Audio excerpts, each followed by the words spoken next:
네, 한 주간 전국의 핵심을 청년의 눈으로 들여다봅니다. 썬데이 서울 아니죠. 선대위 서울. 권지웅 더불어민주당 청년선대위 공동선대위원장, 임승호 국민의힘 대변인, 강민진 청년정의당 대표 세 분 나오셨습니다. 안녕하세요. 네, 안녕하세요. 네. 자, 이제 후보 등록이 며칠 안 남았습니다. 후보 등록 뭐 새 당은 다 잘 돼가고 있겠죠. 안철수 후보는 후보 등록을 하냐 안 하냐. 오늘 뭐 네이버에 20억 계약을 했다 이런 게 다 뉴스가 되고 있어서 별일 없으시죠? 세 군데는. 등록이야 문제 없죠. 아니 그런 거를 발표를 해야 되는 상황이 됐어요. 안철수 후보는. 걱정이 많으실 것 같습니다. 네이버에 20억 유세차 뭐 다 등록을 다 준비를 했다 계약했다. 자산이 1,000억 대여서 가지고. 개인이 네. 개인 자산이 정의당 전체 자산보다도 훨씬 많아서 아유 어떻게 비교가 안 되죠. 그러니까요. 자 어제 오늘이요. 뭐 조금 앞에서도 그 인터뷰를 했는데 윤석열 후보의 적폐청산 발언, 청와대의 사과 요구. 어제 오늘 굉장히 강하게 부딪혔습니다. 이 논란 어떻게 보셨어요? 임승호 대변인부터 먼저 말씀 좀 주시죠. 예, 저는 뭐 좀 웃음이 터져 나왔다. 왜냐하면 문재인 대통령 1호 공약이 놀랍게도 적폐청산입니다. 근데 또 내로남불하는 거거든요. 본인이 하는 적폐청산은 착한 적폐청산이고 윤석열 후보가 하겠다는 적폐청산은 뭐 정치 보복 내지는 나쁜 적폐청산이라는 얘기예요. 결국에는 지금 계속해서 민주당 쪽에서 워딩을 쓰는 것들을 보면 정치 보복이라고 얘기했다라는 식으로 얘기해요. 하지만 저희 후보는 분명히 정치 보복 같은 것은 중단할 것이고 지금 당장 며칠 전만 해도 환경부 블랙리스트 사건과 관련해서 김은경 전 장관이 확정 판결을 받았습니다. 이런 상황에서 본인들은 무결하고 적폐가 하나도 없다라는 식의 얘기를 하는 것이 얼마나 국민들로 하여금 공감을 이끌어낼지 굉장히 의문이고 이재명 후보도 방금 SNS에 뭐 그 정치 보복과 관련한 어떤 정치 보복을 중단해야 된다라고 얘기를 하셨는데요. 뭐 똑같이 돌려드릴게요. 본인이 한 얘기가 있거든요. 과거에 적폐와 불의를 청산하는 게 정치 보복이라면 그런 정치 보복은 맨날 해도 됩니다. 5년 전에 이재명을 좀 기억해 주시기 바랍니다. 네, 강민진 대표. 뭐 우리나라에서 대통령 하면은 사망하거나 감옥 가거나 둘 중 하나다 이런 말이 있잖아요. 이 비극적인 역사가 계속 반복이 되고 있는데 뭐 일일이 막 코멘트를 하기보다는 대통령 한 사람에게 너무 많은 권한을 주는 지금의 대통령제는 한 사람에게 또 너무 많은 책임을 지우는 제도이기도 해서 이 내각제로의 전환을 비롯해서 좀 정치 개혁이 근본적으로 필요하다는 생각이 들고요. 네. 개인적으로는 적폐청산이라는 언어가 이제 정치권에서 안 쓰였으면 좋겠습니다. 이렇게 네. 상대를 적으로 규정하고 청산이라는 말은 좀 무서운 말이잖아요. 우리가 이제 민주주의가 있고 다 여러 정당이 공존하는 정치 시스템에서는 함부로 쓰일 수 없는 말이죠. 네, 권지웅. 저도 선대위원장님. 강민진 대표께서 말씀하신 맥락으로 좀 이야기를 시작해 보고 싶은데요. 그러니까 문재인 정부 적폐청산을 할 거냐 이렇게 하니까 해야죠 돼야죠 이렇게 이야기를 했단 말이죠. 그러니까 이미 문재인 정부는 적폐다라고 전제했다고 저는 맥락상 읽힙니다. 근데 이제 어떤 근거도 제시하지 않고 적폐라고 먼저 단정짓고 그것을 수사하겠다고 한 게 이제 문제라고 이야기를 하는 거고요. 게다가 적폐청산의 권한은 그 윤석열 검찰총장에게 있었지 않습니까? 그러니까 2017년 5월부터 사실은 서울중앙지검의 지검장이었고 그리고 이어서 검찰총장까지 했었죠. 그러니까 그때 해야 됐었던 걸 만약에 못했다면 직무유기인 것이고 근데 그냥 문재인 정부 자체를 적폐라고 말했다고 하면 이건 너무 과도한 언사가 아닌가 이런 생각이 듭니다. 이게 정치 보복이라는 얘기를 청와대에서 이야기한 적은 없어요. 정치 보복이라고 얘기한 적이 없고 청와대에서는 저는 뭐 정치 보복이 된다 안 된다 민주당에서도 이렇게 얘기를 하고 뭐 정치 보복이라고 얘기하는 건 프레임이다라고 국민의힘에서도 얘기를 하는데 청와대에서 대통령 워딩은 뭐냐면 적폐가 있는데도 못 본 척한 거면 당신 잘못인 거고 적폐가 뭔지를 정확하게 얘기를 해야 적폐청산이 되는 거 아니냐. 전 그 맥락입니다. 예, 그래서 정치 보복 얘기를 청와대에서 한 건 아니고 민주당과 국민의힘은 그렇게 얘기를 해도 되는데 윤석열 후보와 청와대는 청와대의 질문에 대해서 윤석열 후보도 정확하게 답할 필요는 있는 거 아니냐. 그래야 구체적으로 이게 논쟁이 되든 뭐가 되든 뭔가 매듭을 짓고 넘어갈 것 같거든요. 제가 보기에는 국민의힘도 민주당도 청와대의 질문의 요지를 정확하게 파악하고 있지 못하는 거 아닌가 하는 생각도 들어요. 이건 어떻게 보세요? 그 대답은 예. 이미 충분히 알고 있다. 이번 문재인 정부에서 뭐 조국 사태를 비롯해서 얼마 전에 있었던 환경부 블랙리스트 사건은 적폐가 아닙니까? 이게 적폐가 아니면 무엇이죠? 그래서 그러한 그건 적폐들과 재판하고 있잖아요. 예.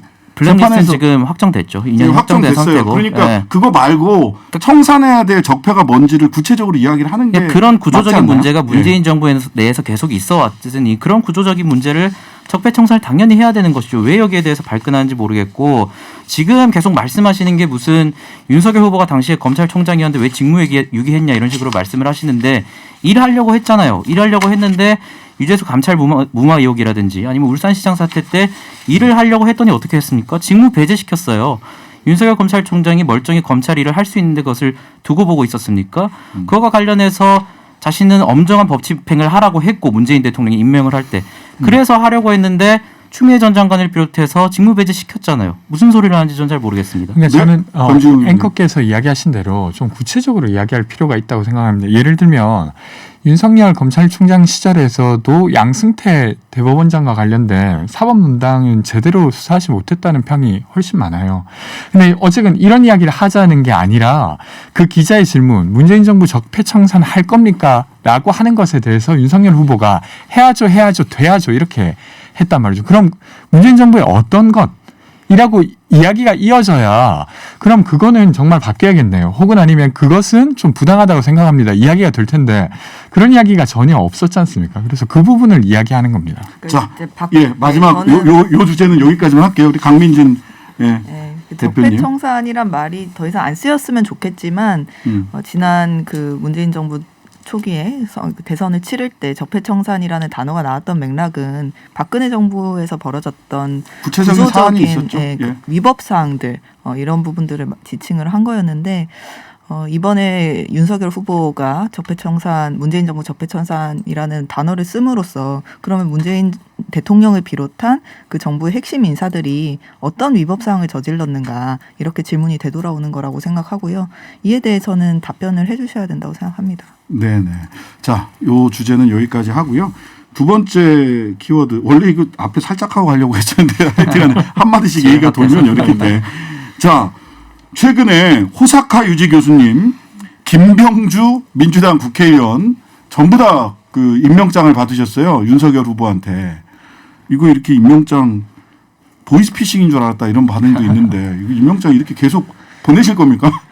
그 호사카 유지 그분께서 SNS 글을 올리신 걸 제가 보고 그때 이준석 대표랑 같이 있었어요. 그래서 이런 SNS 게시물 올라왔다니까 한숨을 좀 쉬시더라고요. 그러니까 잘못된 행위죠. 근데 뭐 이거는 국민의힘만의 문제는 아니고 저희 당의 어떤 광주시당 선대위 고문한테도 이재명 후보의 디지털 전환 특보 임명장이 갔다고 해요. 그러니까 저는 고쳐야 되는 관행이라고 생각을 합니다. 이것은 뭐 개인의 동의 없이 계속 이런 식으로 임명장을 뿌리는 것은 뭐 여야 할 것 없이 경계해야 되는 사안이고 사실 저번 대선 때도 논란이 됐었습니다. 이 문제가 뭐 경기도 선대위에서 노인복지특위위원장인가요? 그 임명장을 민주당에서 사망한 분에게 2명을 임명장을 줬다는 뉴스가 있었던 적이 있어요. 그래서 이것은 뭐 민주당 탓을 하는 것도 아니고 저희가 잘못한 부분들은 시정해 나가야 되는 부분이고 뭐 아무래도 뭐 직능본부나 조직본부라는 것이 다양한 분들을 캠프 내에 영입하려는 그런 과정들이 있다 보니까 이런 실수들이 벌어지는 것 같은데 뭐 이 부분은 잘못된 부분임을 분명히 인정해야 된다라고 생각을 하고 같이 바꿔나가야 될 것 같습니다. 이준석 대표가 한숨을 푹 쉬었다. 이거 뭐 별로 그러면 더 할 얘기가 별로 없을 것 같은데 네, 어떠세요? 이 정의당 분들이 민주당한테도 받고 국민의힘한테도 받았어요. 양쪽으로 다? 네, 되게 많이 받으셨거든요. 네. 이게 근데 그냥 웃고 넘어가기가 좀 어려운 게 이름이 써져 있잖아요. 본인의 이름이. 그러면 저 정당에 내가 당원도 아니고 지지하지도 않는 정당에 내 이름, 전화번호 뭐 이런 개인 정보들이 다 넘어가 있는 것인가 이런 좀 두려운 마음이 들 수 있거든요. 그래서 이거는 그냥 저희가 이렇게 넘어갈 문제는 아니고 개인정보보호법이라든지 이렇게 좀 법적으로 처벌을 할 필요가 있다고 생각합니다. 이거는 아마 선관위에서 공직선거법 위반 아니라고 결론을 내렸는데 너무 소극적인 거 아니냐 뭐 이런 비판도 있기는 합니다. 권지웅 위원장님 한마디만 보태주시고 다음 주제로 넘어가죠. 네. 저도 이 부분은 문제라고 생각합니다. 그러니까 두 가지가 있는데 하나는 일단 그 개인정보가 어떻게 거기로 들어갈 수 있었는가에 대해서 좀 네네. 밝혀야 되는 부분이 네. 하나 있고 두 번째는 그 이제 캠프 입장에서도 자기 구성원 관리가 지금 안 되고 있는 모습이잖아요. 그래서 그런 부분에서도 좀 시정이 필요하다고 생각합니다. 네네. 자, 세 번째 키워드는요. 스윙보터 2030 여심 어디로 움직일까라고 하는 주제입니다. 지금 오마이뉴스 리얼미터 주간 집계 여론조사 12월 5주차부터 2월 1주차까지 6주 동안 20대 남성과 20대 여성의 이재명, 윤석열 지지율 변동 보면 윤석열 후보는 25%대까지 내려갔다가 50%대까지 20대 남성 이렇게 올라가 있고요. 근데 20대 여성은 20% 후반에서 접전 중이에요. 그렇죠? 예. 조사 개요를 쭉 보니까. 그리고 심상정 후보 같은 경우는 20대 여성에게서 가장 높은 지지를 각 세대별 성별로 보면 있거든요. 근데 또 이 조사를 보면 20대 여성들의 그 여론조사 응답률이 매우 낮습니다. 왜 이렇게 응답률이 낮은 겁니까? 강민진 대표님. 예. 그래서 일단 전화로 여론조사 오면은 네. 잘 젊은 사람들이 잘 안 받기도 하고 네. 그리고 모르는 번호를 잘 안 받는 건 있는 것 같아요, 여성들이. 네. 일단 여성들이 모르는 번호에 대해서 더 잘 네. 안 받는다.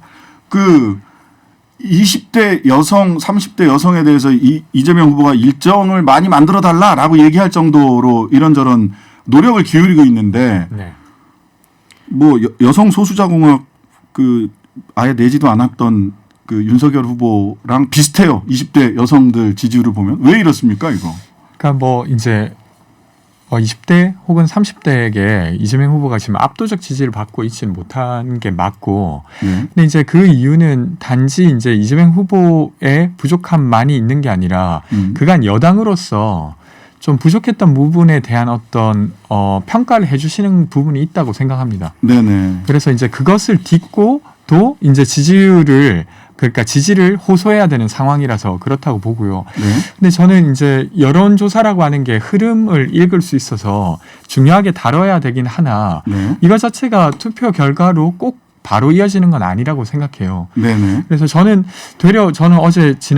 어제랑 엊그제 이제 부산과 대구를 갔다 왔는데 네. 생각보다 현장에서 만났을 때는 그 지금 한국이 마주하고 있는 위기 이런 것들에 대한 어떤 불안이나 이런 것들이 크고 여기에 있어서는 좀 준비된 대통령이 필요하다 이런 필요성은 있는 것 같아요. 그렇다고 해서 꼭 이재명 후보로 그 표가 올 거라고 확신할 수는 없지만 그래도 그런 감각은 있는 것 같아서 저는 계속 노력해야 된다고 봅니다. 지금 기사들 보니까 이재명 후보가 2030 여성의 표심을 잡기 위해서 뭐 여러 노력을 한다 이런 네, 헤드라인 그런 기사가 나왔어요. 네, 네. 딴 기사들 나오던데 전 여성 청년들의 입장에서 이재명 후보의 진정성을 믿기가 좀 어렵다고 생각을 합니다. 네. 말씀하신 것처럼 민주당의 뭐 지자체장 성폭력 사건이라든지 이런 당 차원의 그런 요인도 있지만 네. 이재명 후보가 이 여성의 문제에 대해서 표를 쫓아가는 건지 아니면 진짜 내가 이 여성 청년들의 고통을 대변하겠다 이런 마음이 있는 건지 이런 걸 의구심을 가지고 있다고 생각하거든요. 네. 그 이유는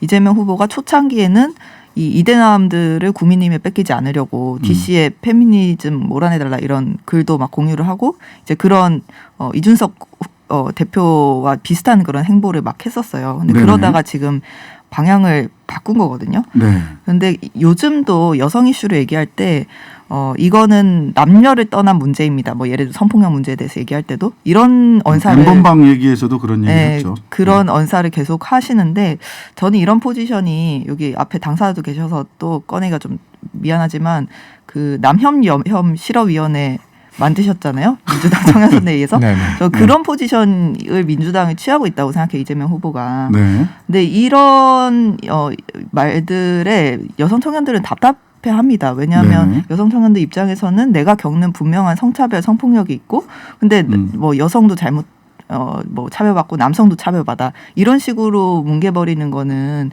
이제 내 고통을 지우는 거라고 생각을 하거든요. 자, 잠시만요. 예, 임승호 대변인 얘기도 좀 민주당 듣죠. 얘기긴 하지만 뭐 여혐 남혐 둘 다 싫다는 게 뭐 저는 그거에 대해서 뭘 뭉갠다라고 표현하는 것은 좀 동의할 수 없고요. 네.